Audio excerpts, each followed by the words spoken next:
Terima kasih Anda masih bersama kami di Political Show. Kita akan lanjutkan perbincangan kita dengan para narasumber drama penjegalan Anies Baswedan di Pilgub Jakarta dan Jawa Barat. Saya putarkan ya pernyataannya Anies Baswedan pasca gagal berlayar. Kita dengarkan sama-sama. Nah gini, kalau masuk partai, pertanyaannya partai mana yang sekarang tidak tersandra oleh kekuasaan? Nah, jangankan dimasuki, mencalonkan saja terancam. Bang Andi, apakah pernyataannya Mas Anies ini menggambarkan situasi bahwa memang ada deal-deal politik yang menyandra ketum-ketum parpol, termasuk Ibu Megawati Soekarno Putri, deal politik ini antara ketum-ketum parpol ini dengan Pak Prabowo dan Pak Jokowi supaya mereka tidak mengusung Anies? Itu pernyataan itu menggambarkan itu? Ya, diketahui dan dirasakan begitu. Jadi diketahui itu dari informasi. Banyak kita kadang-kadang keliru ya, meminta kalau ada katakanlah judgement bahwa ada intervensi. Mana buktinya misalnya ditanya gitu. Ini bukan kasus hukum yang perlu bukti evidence base. Ini politik. Di mana setiap informasi itu bagi seorang politisi itu penting, nggak perlu tunggu bukti itu. Jadi orang mengatakan A, orang mengatakan B, saling komunikasi itu membuat lebih utuh pemahaman panggung belakang itu. Dan sekarang panggung belakang itu dikomunikasikan Anies di panggung depan. Dan itu sebagai sebuah realitas yang bisa dilihat bagaimana persepsi publik.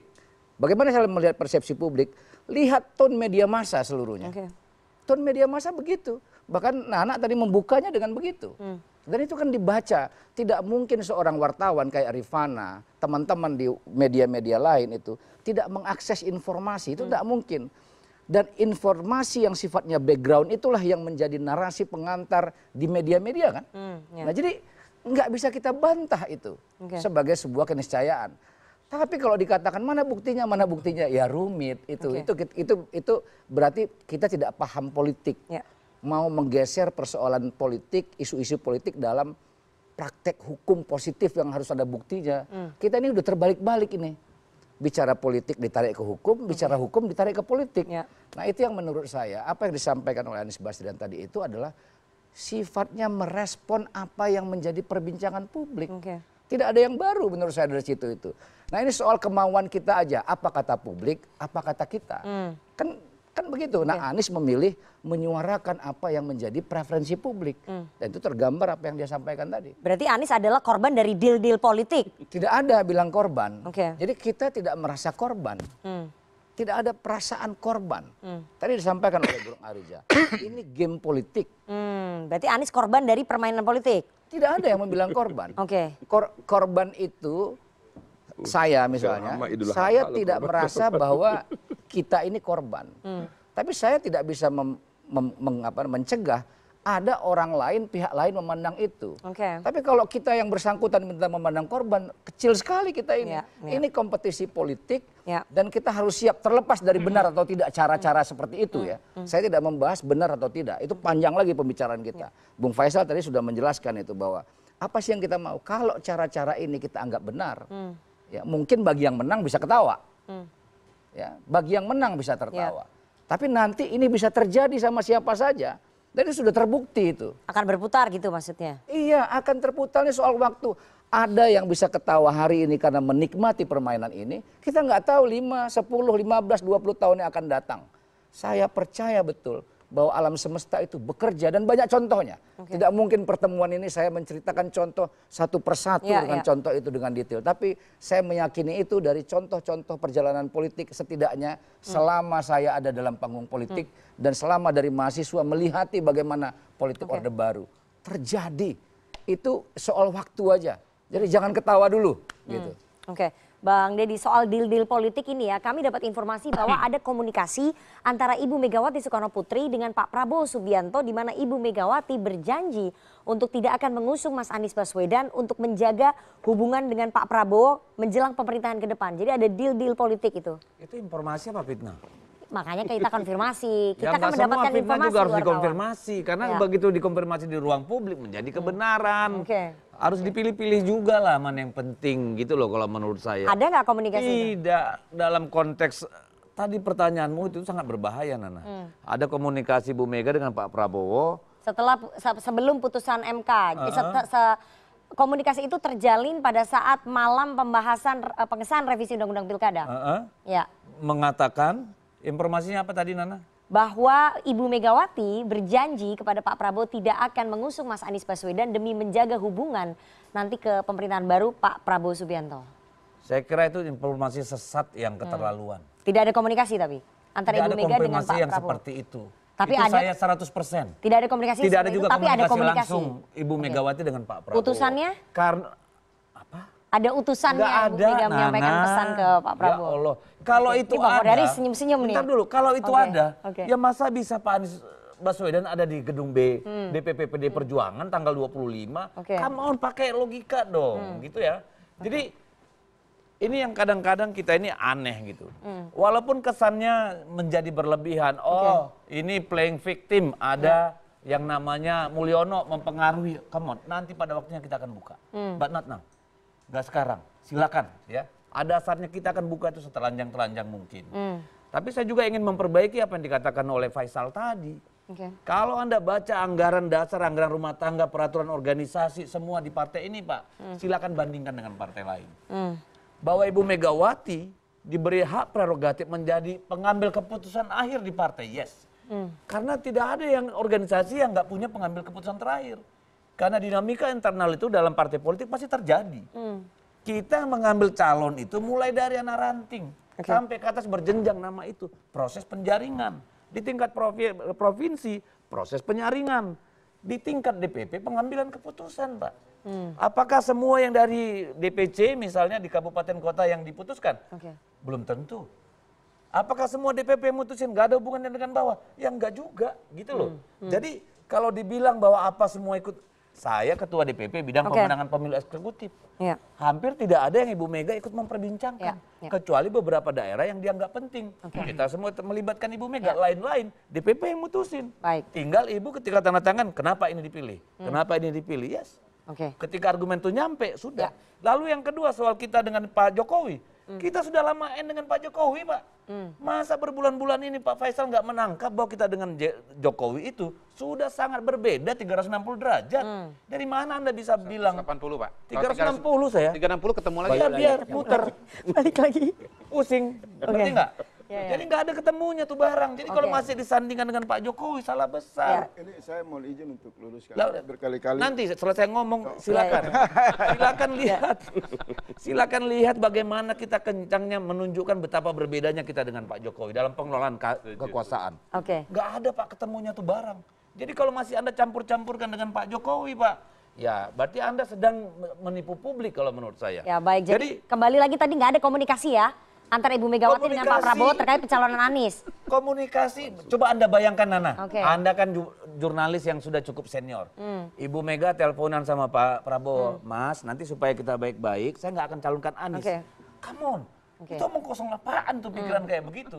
Pada saat yang sama, kita berjam-jam dengan Anies membahas MOU. Membahas bagaimana bicara setelah Jokowi ini tidak ada lagi apa namanya pilkada pemilu yang harus berhadapan-hadapan polarisasi. Jadi dari mana itu omongan begitu bisa disampaikan? Tapi saya ingin tanya ya, dengan tidak mengusung Mas Anies kan akan tidak memperumit hubungan antara PDI Perjuangan dengan Pak Prabowo dengan Gerindra. Itu tidak pertimbangan sama sekali. Tadi kan saya sudah bilang, kita juga tidak menolak Mas Anies. Dianggap ancaman. Bentar dulu dong, itu bukan PDI Perjuangan yang menganggap begitu. Kita tidak dalam posisi menolak Mas Anies. Buktinya kita membawa ke rumah partai, kita bicara soal Indonesia, tidak saja Jakarta. Tetapi kita ingin katakan terlepas dari semua tekanan dan realita politik yang ada keinginan yang kuat untuk mencalonkan yang namanya kader sendiri. Dan ini baru bisa berhasil karena apa? Karena ada MK. Tadinya kita juga nunggu siapa yang mencalonkan Anies pertama di Jakarta. Kan PKB, sama Nasdem, PKS. Loh kenapa sekarang kita jadi tertuduh? Yang bener aja dong, gitu loh. Saya mau ke Bang Riza. Bang Riza kalau saya kan? Oh iya, ya udah nanti saya 4 kali nama saya itu. Ya silakan Bang Faisal. Jadi begini, boleh kawan-kawan di PDIP di ujung kekuasaan Pak Jokowi berakrobat dengan desain pikiran-pikiran yang cocologi bahwa Mulyono dan Ibu Megawati itu sudah berpisah. Itu satu kebohongan. Itu hanya gimmick pada wilayah teknis, hal-hal yang kecil. Pengertian perpisahan itu kan pasti substansi. Karena ada harga diri, ada komitmen ideologi, ada visi yang diingkari, maka kemudian dilihat pada keputusan yang berkualitas. Misal, publik selalu bertanya kalau PDIP dengan Mulyono tidak sejalan, tarik dong para menterinya. Tarik dong duta besar di Cina yang sudah 8 tahun melanggar aturan. Ya. Itu Ini kita kembali ke topik nih soal Mas Anies nih, soal pencalonan Mas Anies. Kembali itu pernyataannya. ada relevansi. Maka dalam banyak tulisan saya dan pandangan-pandangan saya mengatakan variabel Anies itu menegaskan ada kuatnya hubungan Ibu Mega dan Mulyono. Kenapa? Nah, karena pada akhirnya semua orang di PDIP mengatakan kami benci Mulyono, Mulyono munafik dan lain-lain. Yang diambil itu adalah produk terbaik Mulyono, orang dekat Mulyono, Pramono Anung, dan orang paling dekat Ibu Megawati. Ini saya harus luruskan nih pernyataan. Jadi realitas pilkada DKI dengan sumbatan yang terjadi di internal, kemandekan demokrasi di internal PDIP, akrobat di ruang publik, kemudian rakyat sudah bisa simpulkan Mulyono adalah Ibu Megawati dan Ibu Megawati adalah Mulyono. Rakyat apa kau sendiri? Saya mau menegaskan lagi, ini dikonfirmasi sama Ganjar. Jangan bawa nama rakyat lah, sebentar dulu, rakyat individu boleh dong. Saya kan? Gitu, jangan bilang sebentar. Anda dengan suara besar sama saya. Bukan, saya nggak Ganjar kemudian dari menegaskan itu. Ganjar menegaskan itu. Segera copot Mulyono dari kader partai. Segera Ibu Megawati menyampaikan permohonan maaf. Saya juga mengatakan itu. Bahwa ini salah mengangkat petugas partai, kemudian jadi akrobat politik yang membuat rakyat bingung. Jadi nggak ada perpisahan. Ini senyawa. Saya ingin jelaskan. Sebentar, kalau dia sebelum jadi berkepanjangan. Pertama dia bilang hanya karena di ujung, ya, hanya karena masalah teknis. Dia lupa yang menolak 3 periode itu siapa? Ibu IKN siapa yang sponsor? Megawati. Siapa yang pimpin kenaikan BBM? Siapa paling di garis utama untuk kebijakan IKN? Mana suara Ibu Megawati? Anda dengan suara Tidak parlemen dong. Posisi Puan itu wakil Ibu dari Megawati PDIP. adalah pemimpin partai Kita Puan politik. itu kembali ke mondar-mandir topik ya. istana Siap Teguh Umar sikap untuk itu. menegaskan tidak ada hubungan dulu yang bicara. rusak di antara Megawati dan Udah. Mulyono. Kita kembali ke topiknya ya. Kita Topiknya buang, soal bukan Mulyono. urusan omongan dia nih. Ini racun nih. Saya perintahkan Ibu Megawati besok pecat itu Emang yang kau namanya. siapa? Memang Ibu Megawati juga siapa? Loh, dia pemimpin Dia nggak ada partai. apa-apa di Ngapain mata kau perintah Ibu rakyat? Megawati Nggak pecat? ada. Jangan dia dijadikan Siapa? mitos. Sebentar, kita kembali ke Nggak ada topiknya apa-apa. ya. Urusanmu. Topiknya pencalonan Perbudakan Anies politik ini. itu berlangsung Antara di Bukan internal urusanmu. kamu. Oke, Masuk sabar untuk Bapak-bapak. karyawan, saya kasih Ya. tahu. Tanganmu. Tahan ya. Kecil mengawasi Oke, segala oke, apa-apanya. oke. Emang lu siapa, Bang? Emang kamu Ya. dengan Megawati juga siapa? Loh, Oke, baik. Kita kembali ke Jangan. topiknya ya, Bapak-bapak ya. Saya hostnya nih di sini nih. Saya Nggak mohon ada. tenang semuanya ya. Udah. Saya mau ke Silakan ucapan. Enggak, saya harus jawab nih. Oke. Pertama, saya sudah jelaskan banyak hal yang sangat bersifat konstitusional.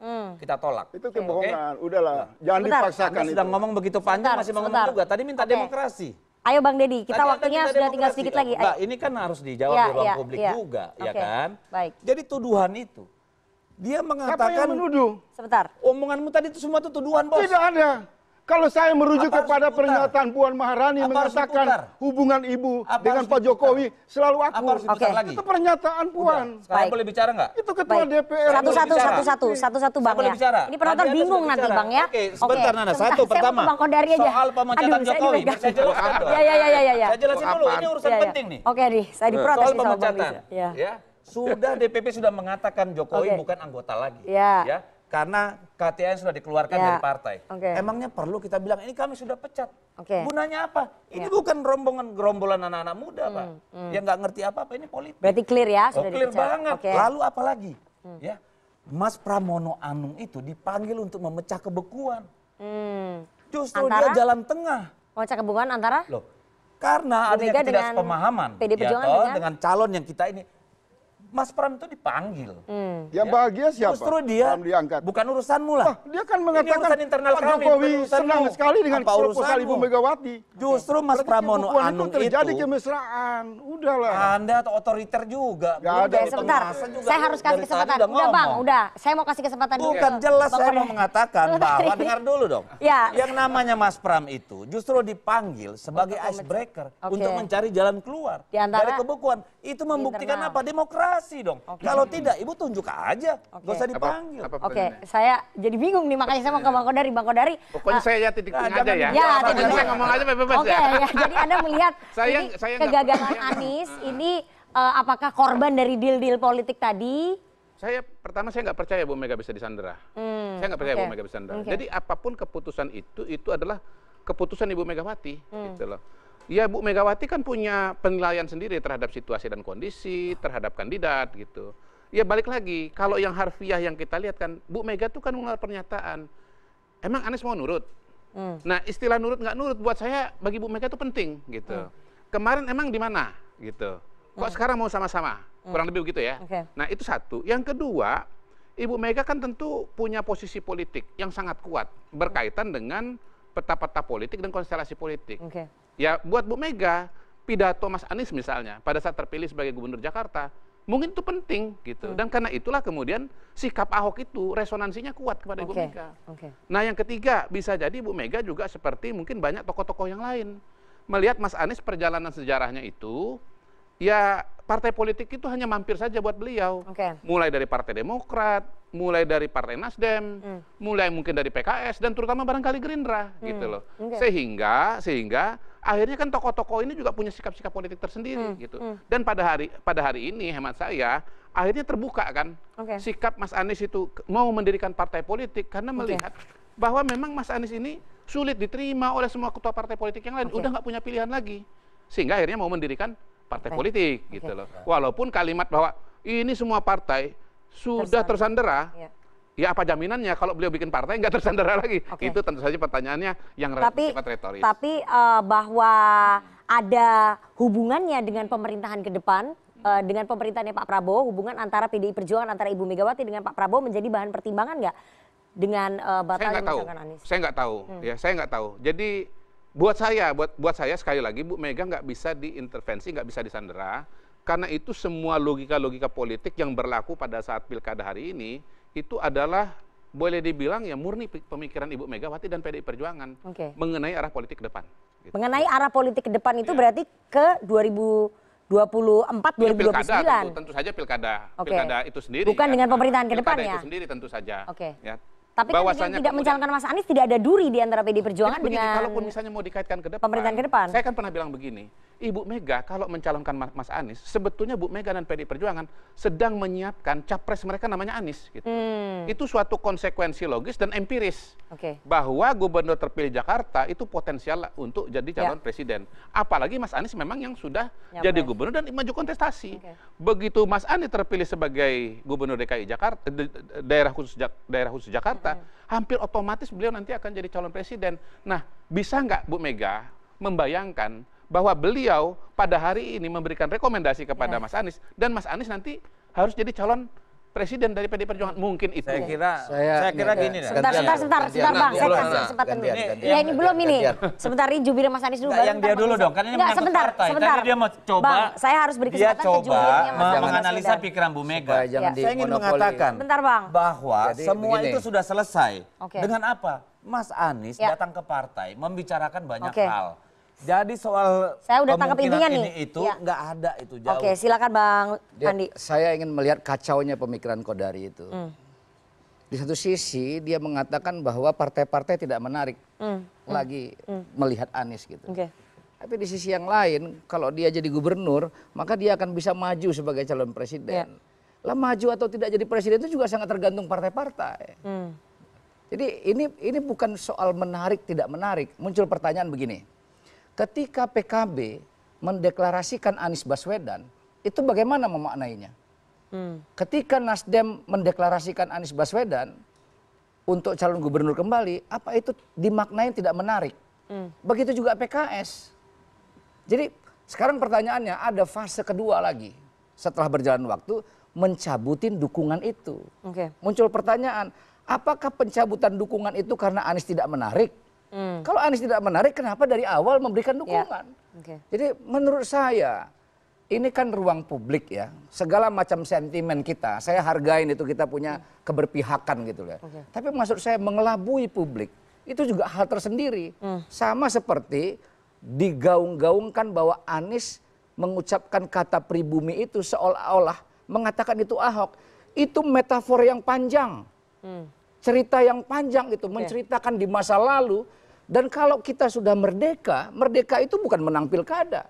Harusnya keadilan sosial itu bisa kita lakukan. Dan karena itu Jakarta sebagai kota yang paling dekat, kita membangun itu dari sini. Membangun itu. Jadi nggak ada, kalau dipotong cuma sampai di situ, sama nanti kayak dipotong lagi itu kayak yang Anies Baswedan ngomong itu. Dipotong, maka dia kehilangan konteksnya. Nah, ini yang menurut saya, menurut saya itu untuk mengkomunikasikan sesuatu. Saya tahu saya punya sentimen juga terhadap kelompok itu. Tapi ini kan ruang publik untuk kita berkomunikasi. Pas seperti paling tidak dekat lah, kalau nggak pun 100% benar, dekat pada takarannya gitu. Saya mau ke Bang Riza ya. Bang Riza, apakah kemudian Kim Plus itu menyadari bahwa Anies Baswedan merupakan ancaman di pemilu presiden nanti 2029 sehingga memang harus diborong semua tiketnya, jadi tidak menjadi ancaman lagi? Enggak, saya pribadi dan saya pribadi tidak melihat Mas Anies sebagai sebuah ancaman di 2029. Tadi kan Bang Kodari bilang. Iya silakan tuh Mas Kodari, pengamat ya. Saya punya penilaian sendiri gitu terhadap Mas Anies yang saya kenal cukup baik begitu ya. Setiap pemimpin tuh kan ada masanya, setiap masa ada pemimpinnya ya. 2029 itu bukan tidak ada kesempatan dan peluang bagi Mas Anies. Ada beberapa hal yang prinsip yang harus dilakukan Mas Anies kalau Mas Anies ingin tampil di 2029.